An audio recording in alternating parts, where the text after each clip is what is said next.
Tu te rappelles les Animaniacs? Oui. Ouais, t'as raison. L'expérience des Animaniacs, ça se décrit pas, ça se vit.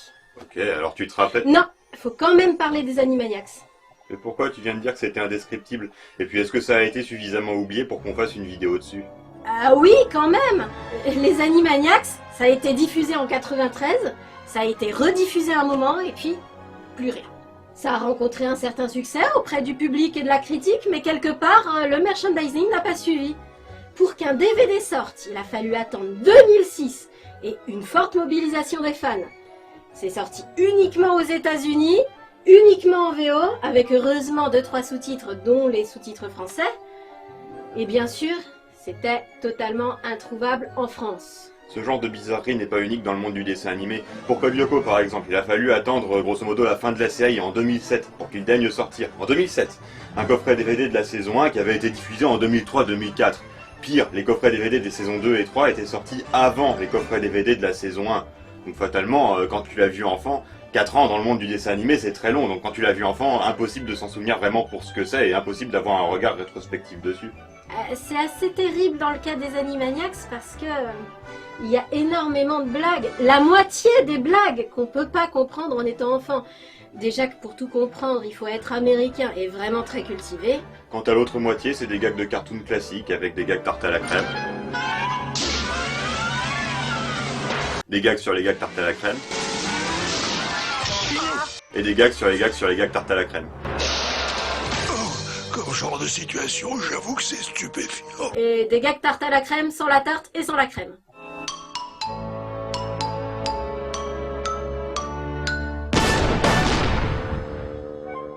Vieux gag, nouvelle version. Bon, je sais que c'est pas bien d'expliquer la blague, mais tu sais que ce gag est une référence à un cartoon avec Bugs Bunny et Daffy Duck.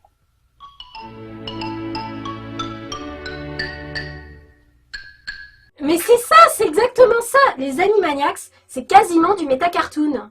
Pour tout comprendre, il faut connaître les cartoons old school sur le bout des ongles.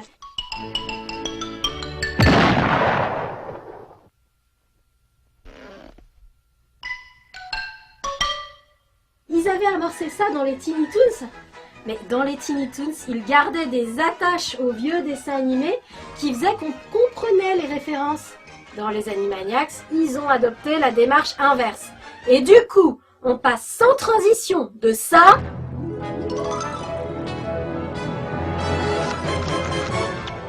à ça.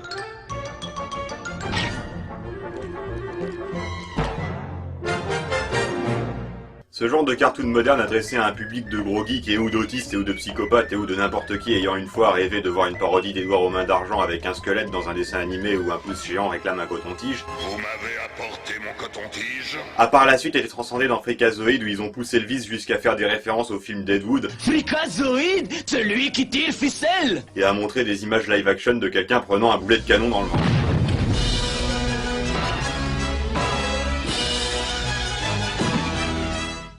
Laisse Freakazoid en dehors de ça pour le moment.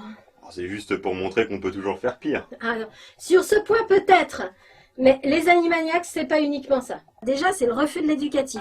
Roue de la moralité, tourne, tourne, tourne, et dis-nous de quoi il retourne. Morale numéro 2. La morale de l'épisode d'aujourd'hui est... Si vous ne réussissez pas du premier coup, jetez la pierre à vos parents. C'est aussi l'éducatif. La figure la plus renommée de cette période fut peut-être Michelangelo Buonarroti. Je crains hélas que la culture populaire n'ait réussi à évincer à son triste profit la véritable identité des poètes de l'art. À mon avis, c'est dégueulasse. C'est l'humour pop culture qui vieillit mal. Les chansons contestataires des années 60. Oh, je hais le gouvernement, c'est fou ce que je le hais. Il m'a taxé mon poisson rouge et coupé ma télé. L'humour pop culture qui vieillit bien. C'est musical. C'est un très grand univers, mais nous sommes des gringales et pas plus gros qu'un grain de poussière, presque de la taille de Mickey Rooney. Et parfois, c'est tout ça à la fois. Détendez-vous, on va vous aider à écrire votre discours. Ah, si seulement je trouvais déjà un bon début. Un début? Fastoche, on en connaît plein de bons débuts. Amis, Romain, Gettysburger, prêtez-moi l'oreille. Non. Nous entrons dans une autre dimension. Une dimension d'images et de sons. Un voyage au bout des ténèbres. Gettysburg. Je ne crois pas. Alors, que dites-vous de ça? J'ai maigri. Je suis Flappy. Cette guerre m'a un peu aigri, mais je suis fier d'être un Yankee ici à Gettysburg. On en revient à ce que tu disais au début, ça se décrit pas, ça se vit. Mais on peut donner une meilleure idée de ce que c'est que l'expérience des Animaniacs en apportant une précision. Les Animaniacs, ce n'est pas une série, c'est plusieurs mini-séries regroupées entre elles. Un épisode des Animaniacs durait 20 minutes, et dans ces 20 minutes, il y avait 2-3 épisodes de 5 à 10 minutes qui racontaient des histoires indépendantes. Chacune de ces sous-séries explorait un ressort comique. Toubo et Mindy faisaient les courses-poursuites, Minus et Cortex tentaient de conquérir le monde et les Warner... Dot, que peux-tu me dire au sujet des grands savants du XVIIIe siècle? Ils sont tous morts. Non, non, non! D'accord, ils sont en vie. Non, non, non! Là, on touche à la philosophie. Bah, ils existaient. Certains de ces ressorts comiques étaient très classiques. D'autres... Où ils ont trouvé ça? Un poulet géant qui veut devenir humain et qui se déguise pour faire une brillante carrière auprès des humains jusqu'à ce qu'on découvre que c'est un poulet géant et à ce moment-là, il est rejeté de tous. Et tu te déguises pour jouer les jeunes premiers, mais t'es pas un homme, t'es un poulpe.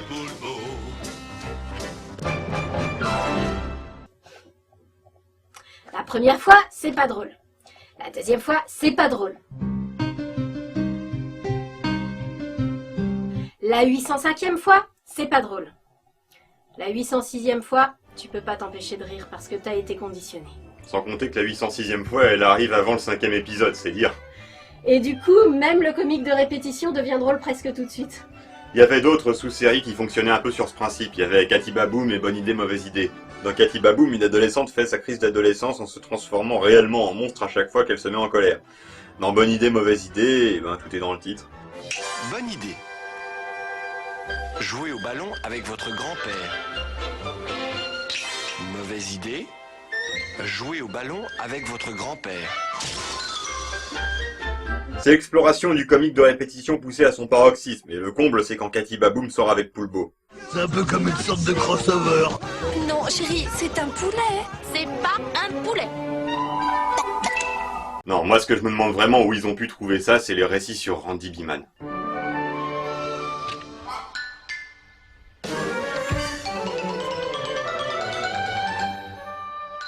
Vous savez quoi? Alors voilà, une fois, Randy Biman a mangé des cornflakes. Mais c'était pas des cornflakes, c'était la collection de croûtes de son frère.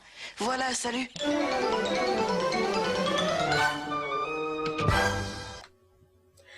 Tel que c'est dit, ça pourrait très bien être réellement des textes écrits par des enfants. Alors voilà, une fois, le chat de Randy Biman a mangé un poisson de l'aquarium. Mais ce poisson, c'était un piranha. Et il a vécu à l'intérieur du chat, et le chat est devenu un poisson-chat. Et puis, comme ça me fait un peu penser à Pas de pitié pour les croissants, mais en réussi. Faites pitié, pourquoi? Bah, tu sais bien, le joueur du grenier en a parlé. Oui, mais je suis censé faire semblant de pas connaître pour que tu puisses te lancer dans ta tirade explicative. Et tu te rends compte que tu viens de casser le 4e mur, là. C'est parce que t'es pas très coopératif. Bon, Pas de pitié pour les croissants, donc. C'était une série que les animateurs du Club d'eau faisaient sur écran vert à la fin de leur émission. Il y avait des parodies de films et de livres joués par eux, quelques scénettes absurdes n'ayant absolument ni queue ni tête. Chanson du pompier en train de repeindre un pont. Un pont! Et des chansons interminables. Je l'ignorais, mais ma geekitude s'est révélée à ce moment-là parce que j'aimais bien, moi, leurs conneries. Mais ça marchait pas. Ça marchait pas parce qu'ils allaient pas à fond dans leur délire. Ils savaient pas trop pour quel public ils faisaient ça. Et surtout, c'était des adultes devant un écran vert. En plus, je pense qu'ils avaient pas assez d'humilité pour aller jusqu'au bout de leur déconnade. Pour raconter des histoires sans queue ni tête, il faut être simple, il faut être dessiné, il faut être enfant, il faut être le copain de Randy Biman. Alors voilà, toutes les fois, Randy Biman devait prendre son bain avec son frère. Et une fois, son petit frère lui a fait pipi dessus dans la baignoire. Alors maintenant, Randy Biman préfère prendre ses douches tout seul. Voilà, salut. Certaines de ces mini-séries ont eu plus de succès que d'autres. Minus et Cortex ont carrément eu leur propre spin-off. Par contre, les hippos ont complètement disparu, c'est dommage, il y avait Richard Darbois. Mais c'était des blagues sur les gros, donc pas drôle. Et des blagues sur les bobos. Donc pas drôle. Et des blagues avec leur accent. Donc pas drôle. Il y a eu aussi Minerva Ziblin qui n'a eu que 2 épisodes, mais c'est pas parce que c'était mauvais, c'est parce que même selon les standards des Animaniacs, c'était un peu trop adulte. Bah, c'est assez curieux parce que les gags parfois visent vraiment les adultes. Il y a pas mal de gags qui sont là juste pour les parents, juste pour le grand frère, juste pour la babysitter et juste pour le grand-père. Certains gags étaient destinés aux parents, d'autres aux geeks de SF, d'autres aux mélomanes. Mais non, pas ça, ça!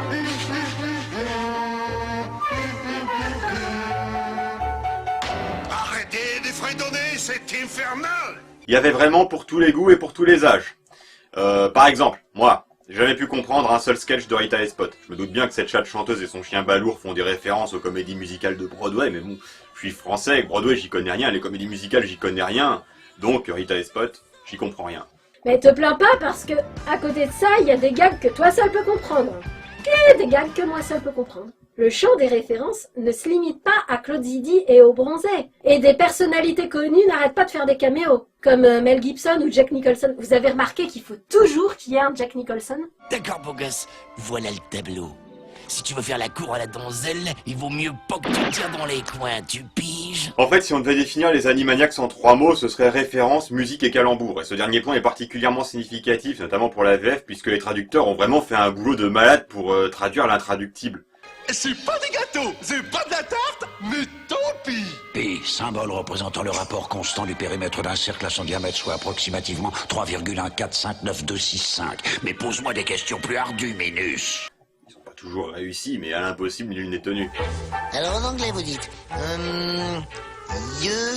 Ah oui, c'est eyes. C'est particulièrement flagrant dans les chansons.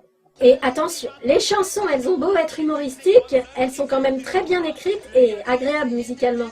À ma connaissance, les chansons hors générique ne sont aussi bien traduites que dans les Disney. Et dans Phineas et Ferb, qui est une série Disney. Une série Disney atypique, tu fais bien de la prendre en exemple, parce que finalement, il y a pas mal de parallèles à faire entre les Animaniacs et Phineas et Ferb. Phineas et Ferb, c'est un peu la nouvelle génération des Animaniacs, avec les références à la culture populaire et les gags en plusieurs temps pour toute la famille. Et alors, on est des experts?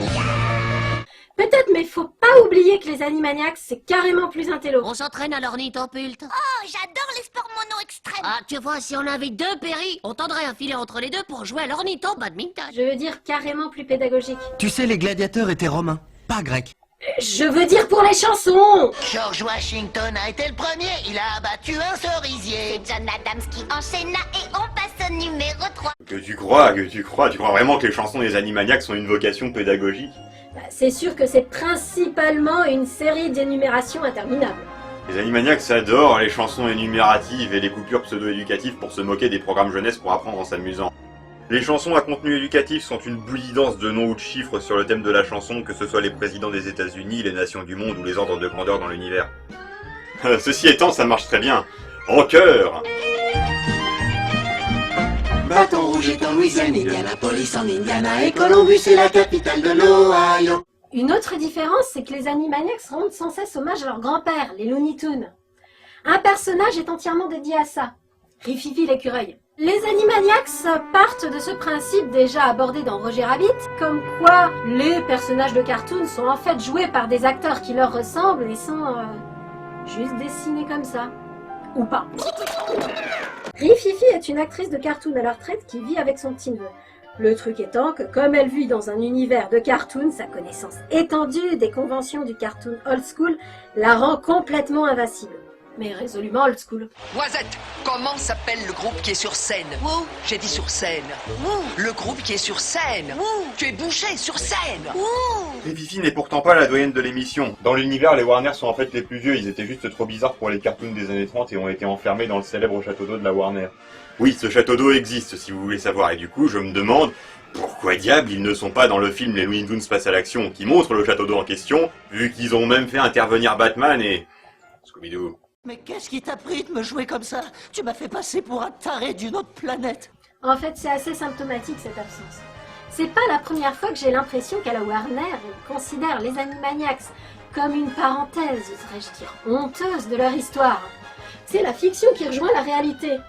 Dans Freakazoid, dans les Animaniacs, le staff fictif était censé trouver ça trop bizarre pour être diffusé, et on dirait que le staff réel a fini par le penser pour de vrai. C'était pas si mal pour un court-métrage, mais leur machin durait 8 heures. 8 heures! Mais oui, ils ont été chercher ça, ils ont tort, tout le monde adorait, et ça a très bien vieilli. Bon, ça a pas beaucoup vieilli, ça n'a que 15 ans. Et puis, il y a des cartoons old school qui ont très bien vieilli, comme Coyote et Bip Bip, le Ménat ou les Tex Avery. Mais quand même, les Animaniacs, on sent que ça fait partie de ces choses indémodables dont on rigolera encore longtemps après. Minus, est-ce que tu penses ce que je pense? Je pense que oui, Cortex. Mais Blanche-Neige et moi, je me demande à quoi ressembleraient nos enfants. Malgré ça, plus de diffusion, pas d'exportation du DVD, et relativement peu d'occurrences sur Internet pendant très longtemps. Il a fallu attendre que les spectateurs qui regardaient les Animaniacs en étant enfants grandissent et se mettent à l'ordinateur avant de voir fleurir les sites et les blogs à leur nom. On dirait vraiment que les auteurs veulent pas s'en souvenir. Et même Minus et Cortex, dont l'immense succès avait pourtant entraîné une série spin-off, ont finalement été condamnés à être incarnés par une version amoindrie d'eux-mêmes, piégés toute la journée avec Elmira et destinés à la poubelle dont ils ne ressortirent jamais. Quoi? J'ai l'âme sensible, ok? Que dire d'autre? Il y a eu des crossovers entre les mini-séries. Alors voilà, une fois, vous savez, les grands-parents de Randy Biman, ils sont restés coincés dans un ascenseur, et puis ils sont restés si longtemps qu'ils se sont changés en squelette. Et Warner intervenait tout le temps, il y a eu un épisode où les personnages échangeaient de partenaires avec des résultats plus ou moins encourageants. Elle rock le rat, Carita est un chat, chat, chat, chat, chat. Mais le gros crossover, ça reste quand même le film. Ah oui, ils ont trouvé une bonne conclusion à la série. Et ils ont ramené tout le monde. Ils ont oublié personne, y compris Minerva Ziblin et les hippos. Y compris le mime. Y compris la roue de la moralité. Y compris ce mec. Le plaisir est aussi pour moi. Puis-je être le premier à vous féliciter, mon cher Waco Warner? Vous avez réussi. Parmi toutes les étoiles qui scintillent dans le ciel, vous avez choisi la seule et unique étoile de l'espoir. C'est vrai?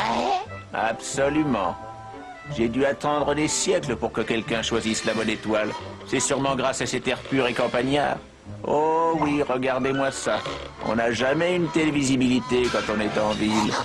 Votre requête pour réaliser un vœu m'a amené ici. Maintenant, vous pouvez faire le vœu que vous voulez. Et qui mérite qu'on... Attends, on n'a rien d'autre à dire? Bah, comme on l'a dit, les Animaniacs, ça se décrit pas, ça se vit. Tout ce qu'on peut faire, c'est ouvrir les chakras des gens pour qu'ils sachent ce qui fait que cette série est formidable, qu'ils aient envie de regarder et se préparer pour le mois prochain. Pourquoi, Chouki? Qu'est-ce qu'on fait le mois prochain? La même chose que chaque mois, Anne. Parler de ces dessins animés-là qui méritent qu'on s'en souvienne.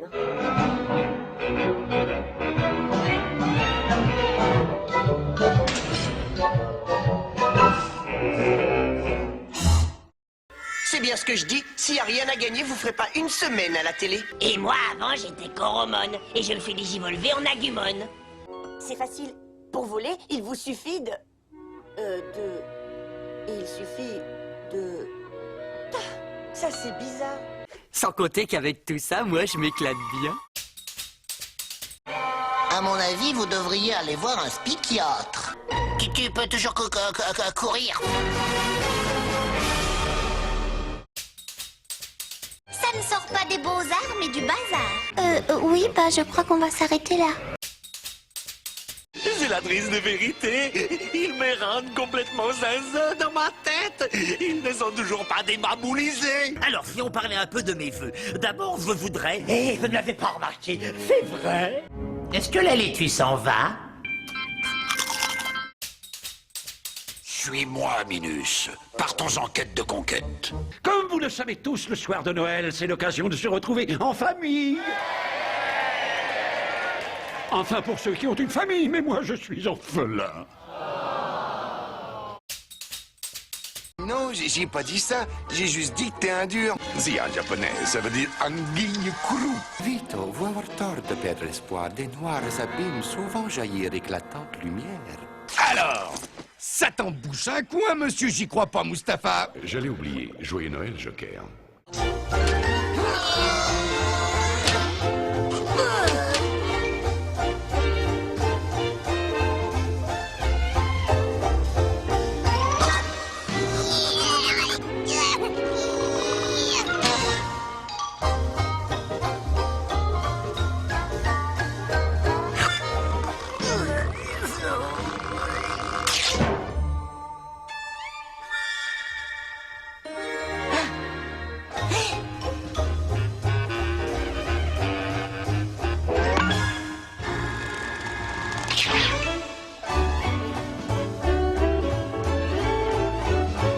C'était pas si mal pour un court-métrage, mais leur machin durait 8 heures.